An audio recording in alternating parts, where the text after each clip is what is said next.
अमेरिकी सदारती उम्मीदवार Donald Trump के मुताबिक खास और रिपब्लिकन रहनुमा साजिद तारड़ का कहना है कि इस वक्त दुनिया अमेरिका की कमज़ोर खारजा पॉलिसी की वजह से जल रही है। डोनाल्ड ट्रंप समझते हैं जंगे हल नहीं, इक़्तिसादी पाबंदियां लगाकर नताइज हासिल किए जा सकते हैं। गजा जंग की वजह से अमेरिका में मुकीम मुसलमान ट्रंप के साथ हैं। ट्रंप की मकबूलियत का ग्राफ हमले के बाद आसमान को छू रहा है।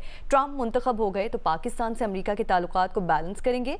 मज़ीद तफसीलात वाशिंगटन से अयास अकबर यूसुफजई से खुसूसी गुफ्तगू में।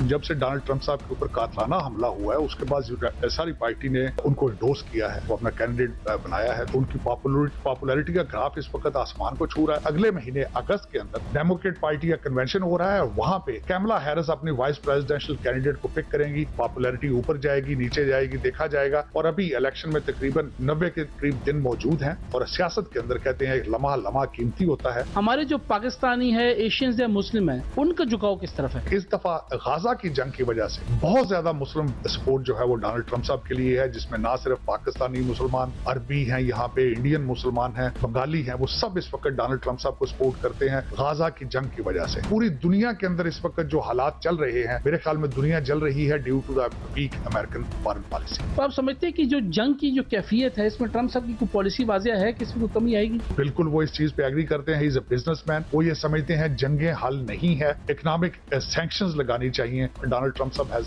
कैपेसिटी एबिलिटी कि वो जंगों को कंट्रोल करें, अमेरिका को एक दफा फिर स्ट्रॉन्ग करें, इकोनॉमी को स्ट्रॉन्ग करें, पाकिस्तान के साथ रिलेशनशिप अच्छे करेंगे। उस रीजन के अंदर पाक अमेरिका रिलेशनशिप को बैलेंस करना चाहिए। सिर्फ ट्रंप के हवाले से बताया जा रहा है कि उनके ऊपर केसेस बहुत ज्यादा बनाए जा रहे हैं, कुछ बनाए गए हैं, तो क्या उनको इफेक्ट तो नहीं करेगा? ऐसे ना हो कि इलेक्शन से पहले उनके हवाले से कोई ऐसे फैसले आ जाएं, कोई ऐसे केसेस आ जाएं जिन पर उन पर पाबंदी लग सके, उनको इलेक्शन से रोका जा सके। अकॉर्डिंग टू लॉ अगर डोनाल्ड ट्रंप साहब को अरेस्ट भी कर लिया जाए तो इलेक्शन वो जेल से भी लड़ सकते हैं। लेकिन अफसोस के साथ 3 साल सियासत भी सोई रही है और डिपार्टमेंट ऑफ जस्टिस भी सोया रहा है। जब ही डोनाल्ड ट्रंप साहब ने अपनी सदारती मुहिम का आगाज किया है तो अपनी मर्जी की स्टेट, मर्जी के प्रोसिक्यूटर, मर्जी की जूरी, मर्जी के जज से वहां ले जाके सारे केसेस किए हैं। सियासी इंतकाम है। कौम ये चाहती है कि बैलेट डिसाइड करे कि डोनाल्ड ट्रंप साहब ने व्हाइट हाउस जाना है या नहीं जाना, बजाय कि department of justice unelected ruling elite चीज का फैसला। डोनाल्ड ट्रंप साहब से अब डिबेट के अंदर ये क्वेश्चन किया गया था कि आप 2024 के इलेक्शन के जो नताइज होंगे उनको मानेंगे या नहीं, तो उन्होंने कहा था कि अगर इलेक्शन फेयर, फ्री और लीगल हुए तो उसको वो तस्लीम करेंगे।